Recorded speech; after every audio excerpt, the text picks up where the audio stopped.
afternoon, all print and electronic media persons की ఈరోజు Reddy college ఏదైతే మిర్చియార్డ్ వెనుకన అబాండెండ్ రెడ్డి కాలేజ్ ఉందో ఆ రెడ్డి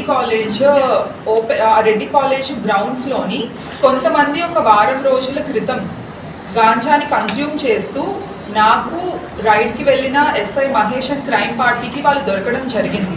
వాళ్ళని కస్టడీలోకి తీసుకొని విచారించగా తెలిసింది ఏంటంటే ఫార్వర్డ్ లింకేజ్లో ఈ పర్టికులర్ కేసులో 11 మందిని పట్టుకోవడం జరిగింది. ఆ 11 మందిలో 7గురిని ఆల్రెడీ అరెస్ట్ చేసి రిమాండ్కి పంపించడం జరిగింది. మిగిలిన 4గురిని ఈరోజు రిమాండ్కి పంపించడం జరుగుతుంది.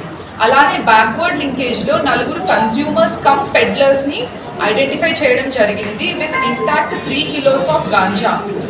వీళ్ళందరూ కూడా they have been traced back to Lambasingi, Araku valley కానీ లేదంటే ఒరిస్సాలో ఉన్న బరంపూర్ ఏరియాకి కానీ వీళ్ళందరూ కూడా బ్యాక్వర్డ్ లింకేజ్లో ట్రేస్ బ్యాక్ అయ్యారు. ఈ విషయ సర్కిల్ ఏదైతే ఉందో 15 మంది చుట్టూ తిరుగుతుందని మాకు అర్థమైంది. ఫార్వర్డ్ లింకేజ్లో 4, బ్యాక్వర్డ్ లింకేజ్లో 11 మంది. వీళ్ళల్లో ఒక 5గురి మీద previous crime history and NDPS cases కూడా ఉన్నాయి. గుంటూరు టౌన్లో కొన్ని ఉన్నాయి, అలానే మారేడుమిల్లిలో కూడా కొన్ని ఉన్నాయి. ఇందులో 5గురు ముప్పిరి సుబ్బారావు కావచ్చు, షఫీ, షారీఫ్, వెంకటేష్, అలానే హర్షవర్ధన్, ఈ 5గురి మీద ప్రీవియస్ ఎన్డీపీఎస్ కేస్ హిస్టరీ ఇంకా క్రిమినల్ హిస్టరీ కూడా ఉంది. వీళ్ళలో 2 రౌడీ షీటర్స్ కూడా ఉన్నారు.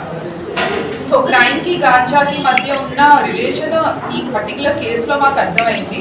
అలానే ఇంటాక్ట్ 3 kilos ఆఫ్ గాంజా కూడా రికవర్ చేయడం జరిగింది.